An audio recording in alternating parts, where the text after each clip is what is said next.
Hi everyone, my name is Zach, and in this video we don't create Ninja Turtles, we will take a look on how to set up the user interface for improving sculpting in Blender. In general, we only need the 3D viewport and in just a few cases the properties editor and the outliner. So what we first can do is we collapse the timeline down here and we can hit Shift Space to maximize the 3D viewport while hovering the mouse cursor over this viewport. Simply press Shift Space again to leave this mode or press this button up here. And if we need to adjust some settings, we simply press Shift Space again, can do it, and then we go back to full screen mode. In general, for recording my tutorials, you can see that there is no Windows frame, and that I achieved using the shortcut Alt F11. You can see I can enable or disable this frame. And if you want to go even further, you can press Alt F10, but you have to be outside this maximized view, Alt F10, and then you can see I'm in the full screen mode of this window here of the 3D viewport. And this is pretty nice for sculpting because I still can enter with T the tool shelf and with N the properties, and especially the tool shelf is important for sculpting. And certainly for sculpting we sometimes have to switch between sculpt mode and object mode, and we don't have the header of the 3D view anymore. But if you enable the Pie menu add-on you can find in the user preferences under add-ons, we can switch between sculpt mode and object mode by holding down Tab. So then we don't have any problem with this anymore. And if you want to leave this full screen mode, you simply press Alt F10 again or move your mouse in the top right corner and then press this little button here. If you want to sculpt in general, nearly for everything, I would recommend pressing number pad 5 for entering the orthographic view. Because if you are working in the perspective mode, you have this perspective distortion, and if you're working on the head here and then move your camera, then it can look pretty ugly in terms of proportions and so on. So in general, definitely use number pad 5 for most of the times. Certainly in some areas, like if you want to sculpt under the arm, it's pretty hard sometimes to find a right view. So in some cases you can switch to the perspective mode, but yeah, in general use an orthographic view. Okay, here I want to give you a short addition to the things I just said. So this part is recorded later. And some artists which are sculpting a lot in Blender, which I know, mention that they are not using the orthographic mode all the time. They also use this different camera lens. So press N, go to View, and here you can also change the lens of the 3D viewport. And you can see 35 is enabled. This has quite some perspective distortion. You can see if I turn this down, this is extremely distorted. But if you turn it up like from 50, you can see that this is more zoomed in, or 100. I think something between 50 and 100 is fine. Then you have something similar to this orthographic view, but you still have a little bit of perspective in your image. And this might be also pretty helpful while sculpting. So try it out if the orthographic view works for you, and if not, try this lensing here out. Something between 50 and 100 should be definitely fine. Then there is a nice feature which I have always enabled. You can find in the user preferences, and this is rotate around selection, zoom to mouse position, and auto depth. But in this case I especially mean rotate around selection. And what this does is basically rotates around the selected object. And for dynamic topology sculpting, this is pretty interesting, because if I sculpt here and new geometry will be created, then this will be the new rotation axis basically for our view. So if I sculpt here, you will see that this is the new axis, or if I sculpt here, then we can rotate around this point.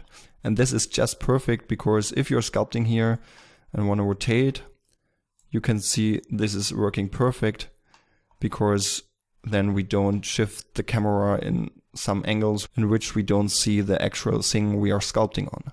So definitely enable this option and click on Save User Settings. Then there are some settings for the display in the viewport. We can press N and we have these two panels here, shading and display. And in general, if you're a sculpt and viewing your object, the grid down here can be a bit annoying. And also other objects in your scene can be annoying, like lamps, cameras, and so on. This you can simply move, like if you have a camera here, simply select it, press M, and move it to another 3D layer, so it doesn't disturb us anymore.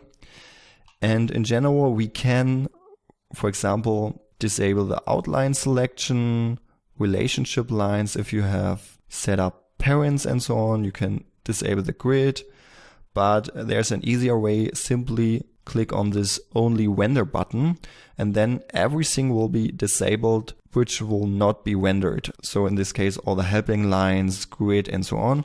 And now we only have our model here. So, and if you also want to disable this manipulator, you simply press this button and then you have nothing in your screen. And if you enter this full screen mode, you basically see nothing at all except the two menus here. And this is pretty nice if you want to sculpt. So another thing you can enable is the matte cap option down here. It basically creates a new kind of material which will be put on all the objects in your scene. But this kind of material will not be rendered. It's only for the viewport. And if I click on this image here, you can choose between many different matte caps. I would recommend using this one here. And the reason for using matte caps is that you can see all the details a little bit better. But there's one downside of using matte caps.